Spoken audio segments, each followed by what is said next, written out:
বারাসাত এলাকায় কাপড়ের দোকানে আগুন। প্রত্যক্ষদর্শীদের দাবি, বারাসাত শিয়ালদা শাখার বারাসাত স্টেশন সংলগ্ন 12 নম্বর রেলগেটে রেলের তারে একটি পায়রা আটকে যায় আর সেখান থেকেই শর্ট সার্কিট হয়, যার জেরে আগুন ছিটকে হকার বাজারে কাপড়ের দোকানে লাগে।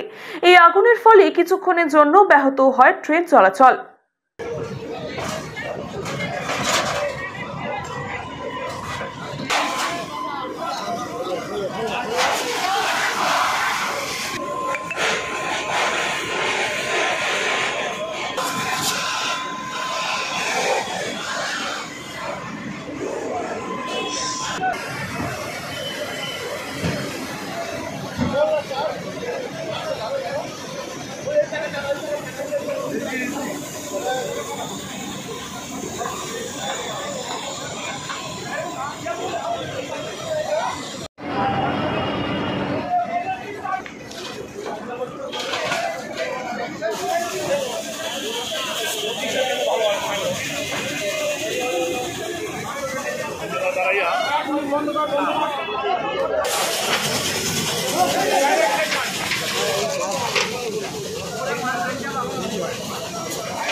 যে আমাদের মাঝে মধ্যেই এখানে একটা দুর্ঘটনা ঘটে, যেহেতু রেলের এখানে হাই টেনশন সামনে একটা লাইন রয়েছে এবং পায়রা, এখানে কিছু পায়রা থাকে, সে পায়রা মাঝে মধ্যেই তারে গিয়ে বসে আর বাস্ট হয়, গিয়ে আগুনটা চারিদিকে ছিটকে যায়, গিয়ে এরকম মাঝে মধ্যেই হয়। আমাদের বিপজ্জনক একটা, যেহেতু আমরা ফুটপাতের ব্যবসাদার, তা সেই পায়রা বাস্ট করেই আগুনটা বিপত্তি একটা হয়েছে। হওয়াতে এই পরিস্থিতি এখন আপনারা দেখছেন সবই। কিন্তু আমাদের আপাতত এখন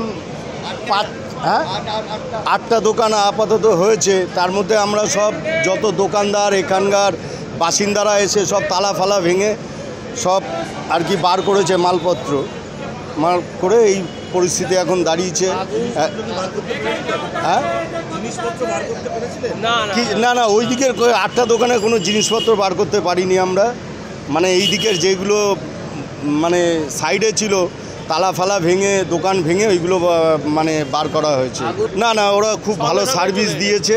ফায়ার ব্রিগেডকে আমরা 19 জানাই যে ফায়ার ব্রিগেড আমাদের খুব সহযোগিতা করেছে, সঙ্গে সঙ্গে ফোন পাওয়ার সাথে সাথেই ওরা ছুটে এসেছে।